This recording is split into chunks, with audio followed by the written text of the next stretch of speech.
Hello and welcome to my channel. Now that introductions are out of the way, let's get into it. This video will be about Angus's certified zombie media list of TV shows and movies um, that are bad and good. Anyway, in this video, I will just be going over 21 zombie films and TV shows that I have watched personally, some not all the way through for a very good reason. My list will be going from worst to absolute best. So without further ado, let's get into it. All right, so the first four, I want to say four items I have put down as I will never, never watch these again because I don't know. They were either too cringy or just plain bad. I don't know. Maybe as I read the list, I'll start remembering. I kind of made a script. All right, starting off the list with the weakest link, Daybreak, available on Netflix, a Netflix original. Um, I would say a rare miss for Netflix, but I feel like they just kind of grab a bunch of darts and throw it at the wall to see what sticks. The very first note I have down for this one is adolescent bullshit. The show is about a kid, a high schooler, that is in a high school, and then the zombie apocalypse happens and it kills like everyone over, I want to say 22 or 21. I don't know. The whole show, from what I could tell from the first episode, I only watched the first episode. It was that bad. I can usually stick it out for a little bit, but not this one. Absolutely not. Anyway, the story is about the protagonist, this kid, trying to find his girlfriend. He hears rumors about this kid being, I don't know, or no, his girlfriend or some blonde girl being held by a bunch of prep students. Oh yeah, I forgot to tell you. The world is divided into factions, high school factions, so nerds, preps, jocks, etc. It's just not very interesting.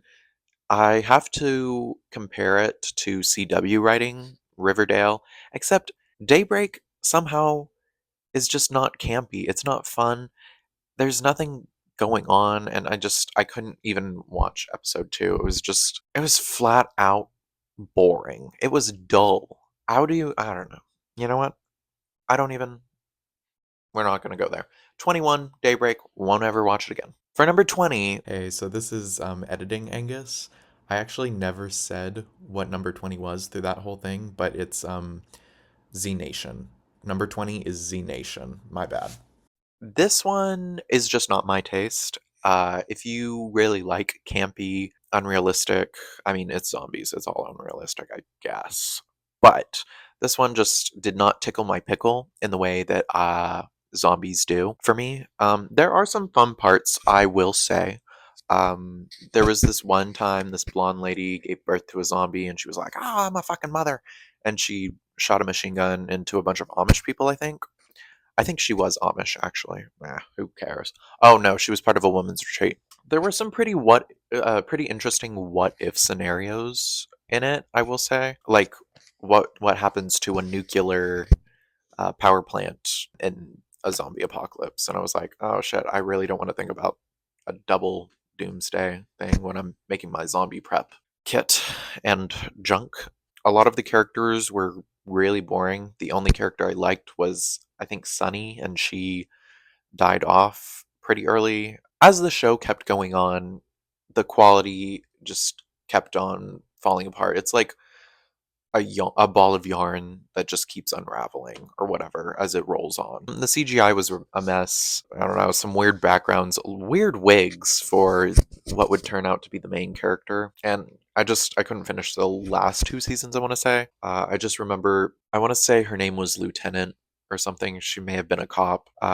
She just had this dream sequence of a desolate land that was like nuked or something, and she was just stabbing a zombie in the face, and it was a blur. It was on the Sci-Fi channel, I think. That was the intro. I watched it on Netflix back in the day. Couldn't finish it. That's why it ranks number 20. I talked about that for a long time. Way too long. Okay, so for number 19, I think it's like the British version of a Brazilian one named Reality Z. Hi, me again. So it turns out that the original version is actually the British version under the name Dead Set, but they share the same premise and sort of story. I'm assuming. I didn't watch Reality Z.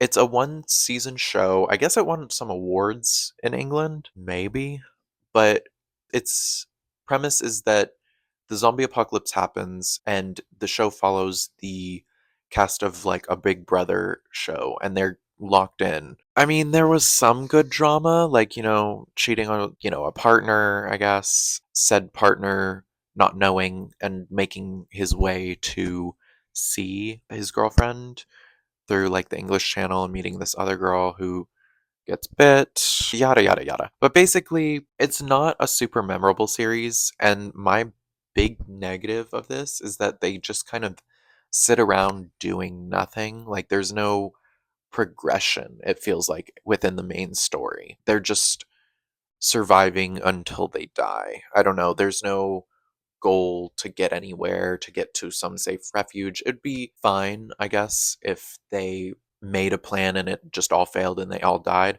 I feel like that would have been more satisfying of an end. But yeah, there is. I don't know where to watch the British one anymore, but there is the Brazilian version available on Netflix. I think it's a Netflix original if you care to watch it. I didn't fancy it. It was not for me. Moving on. Number 18, 28 Weeks Later. So this film is a sequel to 28 Days Later, which I have not seen, but I hear is very superior in many ways. Actually, that's a lie. I just heard that it's superior. I don't know in the ways that it is. The opening is pretty strong, I will say, as a little it's back in England. Ugh. But I think the person that we first follow now, I know him from what is it? Once Upon a Time. He was Rumpelstiltskin. He's a scientist, blah blah blah. He leaves his wife. It was him or her, and he chose him. I do that all the time in Marvel Rivals. Stay tuned.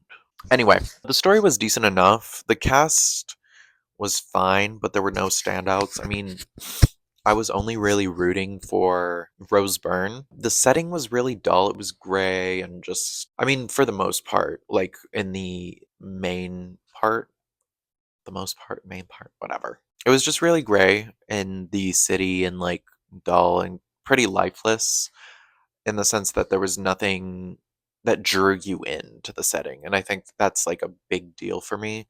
I want the setting, the design, I want it just to have like character, let it be dirty. It just looked very clean and dull. But hey, I guess that's just England. Jeremy Renner's in it, I think. I think that's him.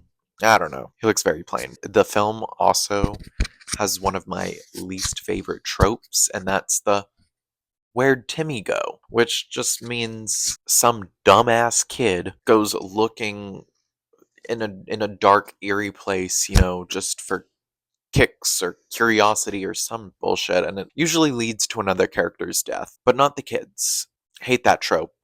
Really do. However, the reason I will not be watching this film again is more so to do with the camera work. It was just too shaky and really jarring. I kind of got, I want to say vertigo, but I don't know if that's the right word. It was just a little too much for me personally. So that's why I won't be watching it again. Characters were dull, setting was dull, shaky camera work. No. All right, moving on. 17 through 9 are not must watches, but they are fairly enjoyable to me. At number 17, I have Zombieland. Now, this was the very first zombie movie that I like watched all the way through. For an intro, it's not like bad into like the zombie genre. It's not too gory. It's a little lighthearted. I will say the color schemes are pretty dull, but unlike 28 Weeks Later, the world feels lived in, so it's not like very clean dull. It's just dull, and that could be a benefit to some people, but it was just not to me. It could speak to you as a artist or whatever. I am not a fan of Jesse Eisenberg. That is also why it, lands so low. I just don't like him. Don't care for him. Do not care for him. The plot was meh. you know? It was just kind of there. Mm, and the cast was pretty alright, aside from Jesse Eisenberg. Moving on! Number 16, World War Z.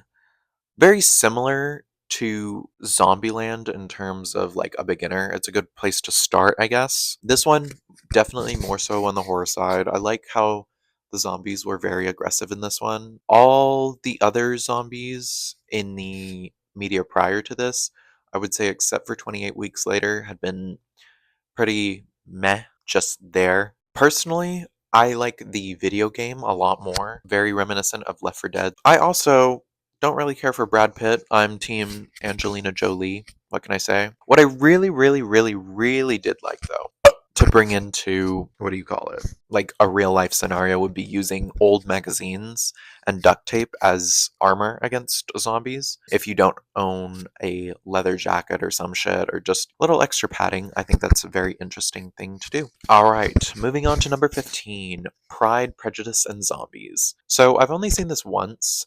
It was long ago and it was on a plane, so my recollection of the movie isn't so great. However, it was very interesting. All I really remember is that it kind of gave off the same vibe as Van Helsing or Hansel and Gretel Monster Hunters, where women in like a leading role, a leading action role, would wear corsets and knee-high boots and like latex pants or something, and they just fight and be really badass. Oh, there was also a vampire in Abraham Lincoln Vampire Slayer that dressed like that as well. Sort of the same vibe, same era. That was like kind of fun, kind of camp, kind of cunty. That's all I'm going to say. I can't really remember all of it, but basically the girls were Victorian ninjas, ninja girls, in heels and corsets. Pretty cool. Number 14, Army of the Dead. This one I watched more recently. It's a Zack Snyder film, which just means it's going to be action packed. For a lot of people, his films are very hit or miss. And this one, I do also have to say that this one is a sequel to, I believe, Army of Thieves. This one is also available on Netflix if you wanted to watch it. It is a Netflix original. But basically, this one irked me just because it had so many plots going on. It was a zombie movie, it was a heist movie, it was a rescue movie, and like, I would even say it was an apocalyptic civilization movie, along with it being a zombie movie. So there were just so many things in the air, balls to the wall, whatever you want to call it. It was just too much going on for one movie. I think if it had been a TV show, it would have been more successful, maybe, just because you could have drawn out a lot of the drama, you could have kept the action. The zombies were okay, the action was amazing. I really only liked the first part of the action where they entered this casino and this Latina girl has to, I don't know, she gets left behind basically, but she's killing off all these zombies. She doesn't give a fuck. She got betrayed by this white double agent, I guess. But I mean, it was like kind of fun, kind of not. I think what I really liked about it was that there was also no feeling of safety for any of the characters, like any of them could die. Spoiler alert, they all did die. With all the characters that it did have though, it was very diverse, very different like character archetypes, I guess. However, that also kind of hindered it because with so many characters, I want to say there was like 7 to 9 characters in total that went on this like mission. It ended up leaving a lot of them being underdeveloped, so it was very hard to relate or connect with the characters. So when they do die, it's just like, oh, she died? Aw, next. Number 13, Anna and the Apocalypse. So this is another campy one. It was not my favorite. Oh, and it's British. I don't know what it is with British media, but I just don't care for it. Maybe it's just because of my mom having that accent. Maybe it's from having Doctor Who playing in the house all the time. Anyway, it is a zombie musical. I don't know. I didn't really care for the music. To be honest, I think the movie would have been a lot more interesting without the music. The plot that it had going was already good enough. This movie also carried on the feeling that no one was safe, which I did really like. I do enjoy that unpredictability part in zombie films and TV shows. I think that it makes for a much better product. The ending was very somber, and I think that was also a nice change of pace. But I would say that the big negative, again, would have to be the threat of the zombies. They're just too slow, they're not very threatening. It just feels like if I were in that situation, I'd live, you know? Anyway, on to number 12, Black Summer, another Netflix series. Interestingly enough, while researching, I did find out that it is part of the Z Nation universe, except it does not keep any of the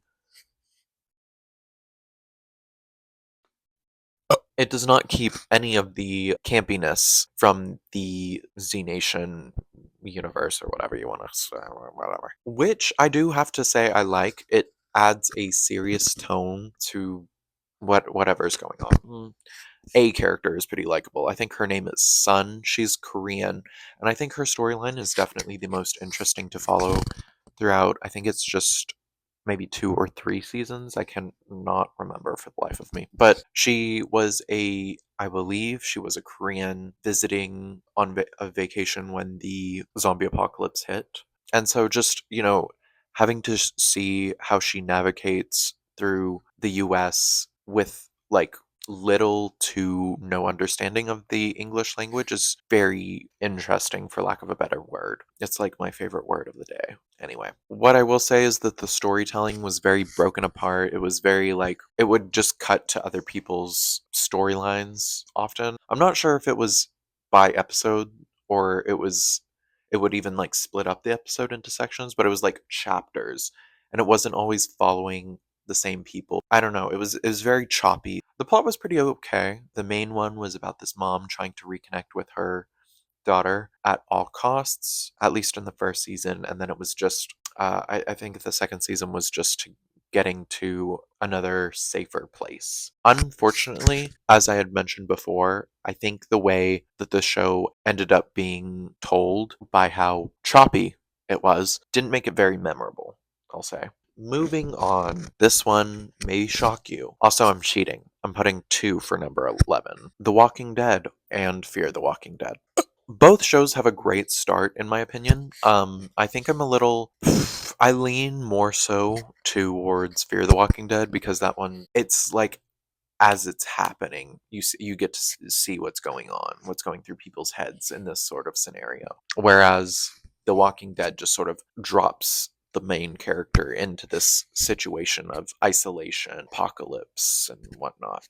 The production value on both shows is amazing. The gore, the flesh, the drama. There are cool survival ideas with bloody camo and disarmed and disjawed zombies to sort of like protect and blend in as well. The character development is very good. However, The Walking Dead lost me when I saw the CGI tiger. That's when I couldn't do it anymore. It took me out of the show.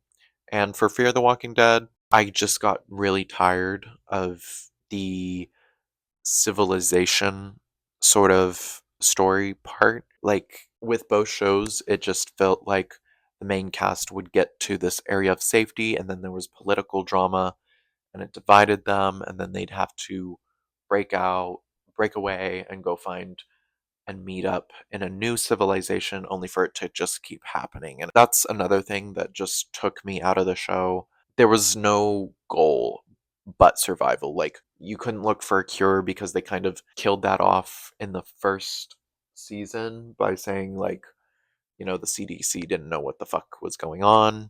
However, they did say the last thing they heard was some progress in France, and I know that the Daryl Dixon show ends up going to, or he ends up going to France. So I don't know if they're trying to like find that there. Because of that, like the way that the first season of The Walking Dead had like cut off any potential for a cure, the zombies ended up feeling insignificant compared to the human drama. It became less human versus nature and more human versus human, the civilizations especially. So it was just more so a drama with zombies in it, which wouldn't be a bad thing, but it just kept going. It was one of those shows that felt like we don't know where to cut it off. We don't know how to end it, which is very unfortunate. I feel like in the long term, that hurts the impact that the show does have on the viewer and culturally. Yeah. Uh, Number 10, I did put down as The Last of Us. I did like the show. I did like the show. I don't really plan on watching the second season. I mean, I might, but I might not. Probably not. Never is such a long time. The production value was great. The show was just a great adaptation of the video game. The lore of the zombies was pretty interesting. I liked how that it came from like flour, and I do think that the show did do a good job of fleshing out other characters. Like I think his name was Bill, the gay one, the gay couple. I liked their episode. I just like gay shit. What can I say? I'm a little biased. I don't have it in the must watch category just because it is a great video game, which I do suggest playing if you can get your hands on it. Pre owned, probably. Moving on. Number 9, Zombieland Double Tap. This movie is just purely entertaining to me. It's not at all serious. The standout character would be Madison, played by Zoe Dutch, whatever. She is exactly how I'd want to live out the zombie apocalypse. Just fun, carefree. She really did carry the movie. Though I love Emma Stone, Woody Harrelson's all right, but Jesse Eisenberg, all of them, they got a big weight to carry with him, and that rounds out the not necessarily must watch part of the list. For numbers 8 to 1, I have put down as a must watch. So if you are looking to watch any zombie media, I would suggest heavily these ones. Let's get started. Number 8, I have Little Monsters. This one is a zombie comedy and it is done very well. The lead is Lupita Nyong'o. It takes place in Australia, and it's basically the school teacher, Lupita, trying to keep her class in blissful ignorance of the zombie apocalypse that is happening around them on their field trip. And so the film just sort of follows her and the parent volunteer trying to protect the class and make it to the outside where the military is providing a safe haven, sort of. But Josh Gad as well as a villain is one of the funniest things. He does it so well. Love him for it. And it's just a really fun, lighthearted watch that does contain gore. At number 7, I have All of Us Are Dead. All of Us Are Dead is a Korean drama in which we follow high school children as the zombie apocalypse has manifested in their city, but mostly the school. Now, the characters are very good. Big disclaimer, I guess. I Hey you guys, it's me again. So apparently my big fat finger hit the off button on the microphone. So this whole bit is 5 minutes of me rambling into a mic that does not work at the moment. But anyway, the disclaimer was that I absolutely suck at using Korean names. They just do not click for me, can't pronounce them for jack diddly squat. And so I was just explaining that I use nicknames based on their profession or what do you call it, defining traits of that character. But I did really enjoy each character that we were presented with in this series, whether they were likable or despicable. I felt that every character developed in some way that was interesting. What I didn't like about it was the fact that some of the characters that got bit would get these superhuman abilities, which it wasn't my taste, is all. So that's why it ranks this low, but I mean, it's still pretty high. Anyway, I'm going to leave in the part where I actually find out that it was not on. So enjoy that part.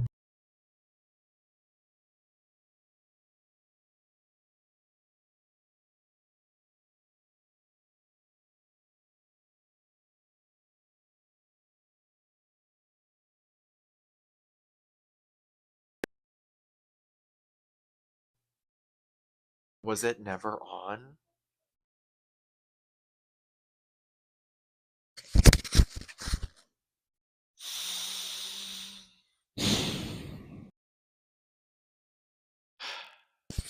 I'm back again. Anyway, so it turns out the mic actually did die, and I'm a little pissed. But anyway, on to number six, because that completely got deleted. Number six, I have Zomboat, which is a British television show. Shocker that it made it this high, I know, right? But anyhow, it was really fun, lighthearted. I liked pretty much everything about it. It was fun from the very beginning to the very end. Definitely more of a comedy. Zombies were incorporated very well, and the plot that it did have kept the show moving forward, so it didn't feel very stale. Which is interesting because it did come off as episodic in a way. There was a very nice and fun twist at the end of the show. Unfortunately, it did get canceled, even though it was received fairly well, which is very unfortunate because I would have loved to have seen a second season of the show at the very least. For number 5, I have put down hashtag alive. I don't know. I think it's another Korean one. And let me just say this, Koreans know their zombie shit. They really do. But the story is about a person living alone. The zombie apocalypse happens. He's sort of like not an incel. That's not the word. He's lonely. He's an indoors guy. Let's say that. Oh God, it's gonna come to me. I know it. I know it. I'm just gonna whatever. The lead goes through a range of emotions that you would figure anyone would go through: extreme grief, loneliness, thoughts of perishing. I changed up my setup because my back's starting to hurt. I don't think I'm going to make a next video. Not in this position. Mm-mm-mm. Kind of the end message of this movie is that social media in this instance helped save his life just because he was able to send out a post saying that he was alive, and it ended up saving their lives because they were able to be rescued by the government and extracted, which was really nice. He met a girl who helped him and he helped her. So I just really liked the idea of um, what was it? Social media benefiting, supplying a benefit? I don't know. Having a pretty okay impact on the end of the world. I thought that was neato. For number 4, I have Dawn of the Dead. And oh God, this one haunted my dreams as a kid because I could never find the movie until like earlier last year, and I watched the shit out of it. There is just such a great sense of urgency throughout the film. These zombies are always like on their ass. And because of it, there's this feeling of looming danger, even when they're sort of stagnated, just living in the mall. The way it's shot, it feels very 2000s-y, and that's not a bad thing, and it's probably pretty common. I feel like the movie was made in 2004. I loved the setting of a mall. The action all around was great. The drama between characters was good. There was like a little love story. It's very interesting because I think this was another Zack Snyder film, if I'm not mistaken. And the cast of characters was very similar to Army of the Dead. However, this one pick and picked and chose which characters were going to live and die, and also like which ones were going to get good development. I would say that the other like big plus is the very ambiguous ending. Or maybe it's not very ambiguous at all. Maybe it's very direct, but I just like how it was shown. Anyway, for number 3, I have Zom 100. Now, this one is an anime, and it is just super fun. It is so colorful, and I want to say I'm not super versed in Japanese work culture, but I think it's kind of a commentary on how zombie like the workforce is. And so the main character takes the actual zombie apocalypse and uses it as a chance to live his life freely, like how he felt he was supposed to do. So he finds that this zombie apocalypse was very freeing, and because of it, he makes a bucket list of all the things he'd like to do before he becomes a zombie. Hence, Zom 100. Oh, it's like 100 items. Sorry, I guess that didn't make very hence sense. Yes. It's colorful, it's upbeat. The zombies still feel very threatening. I mean, for the most part, it's pretty episodic. They're just trying to get to the main character's like family just to go see what's up with them, see how they're living. But I would say that like the coolest part of the show was the ending when all four of the characters met their foils and we get to see what freedom looks like to other people. So for our main cast of characters, it was getting to do what you want freely and like what was it? Live life according to you, whereas the foils were just more so about taking vengeance on others who had done them wrong or like fixating on the past. It ended up being like their freedom was about taking other people's freedoms or something like that. And I just thought that was a really good way, like even if it doesn't get a second season, it was just a good way to end the first season. It was very good though. Very good. Highly enjoyable watch. For number 2, I have Train to Busan. Well, it's Korean, so it's gonna be good. Ugh. Oh god. Train to Busan is a film about zombies and a bunch of characters that are on a train to Busan, where the safe haven would be. I don't know about the geography of Korea, to be honest, but it's very interesting because this movie just stands out to me because it's a great setting for a zombie film. Trapped on a train, trying to get to safety with zombies just everywhere. These zombies feel dangerous, they're sickly, they're gross. The antagonists outside of the zombies were also great. I don't know, the characters were all just very enjoyable, but even so, the antagonists, the villains, are still very human in their decisions. Like, it's the way they thought was a way that I think many people, many rational thinking people would think but yeah, it was just a very realistic modern day interpretation of zombies, and I think in terms of modern adaptations of what zombies could do in the real world, this would have to be the number one. But the real number one has to go to Kingdom, which is another Netflix series, but it is the best. It is by far the best. When I first took a look at this series, I kind of gave it like a look, a little side eye, because it's a period piece. This series takes place after Korea had been invaded by Japan and after Korea had successfully fended off Japan. I want to say late 1500s, early 1600s. But God, the drama in the show, oh, I love drama. Ugh, so good. There are quite a few defining characters. There's Prince, the main character, Bodyguard, his bodyguard, Nurse, the badass, Tiger Hunter, another badass. There's Magistrate, there's Queen, there's Evil Scholar Dude. Those are the main ones. And it's probably got the best zombie lore to date. The zombies, they're the very apparent danger, I should say. There is how it works, what it's weak to. It's all in the show. It's only 2 seasons. I'm hoping for a third season, but the characters are all super enjoyable. The story is very easy to follow along with. I did watch this one in dub and sub, and I don't think the dub is all that bad. So if you feel like watching it but don't feel like reading, I do suggest it still. The concept and execution was absolutely perfect. Production was amazing. I never expected a period piece like this to work, but by far, it is the best zombie adaptation. Hopefully, the mic issues weren't so issueful, but yeah. This was a fun little ranking video. I might make this an annual thing. The editing will be there.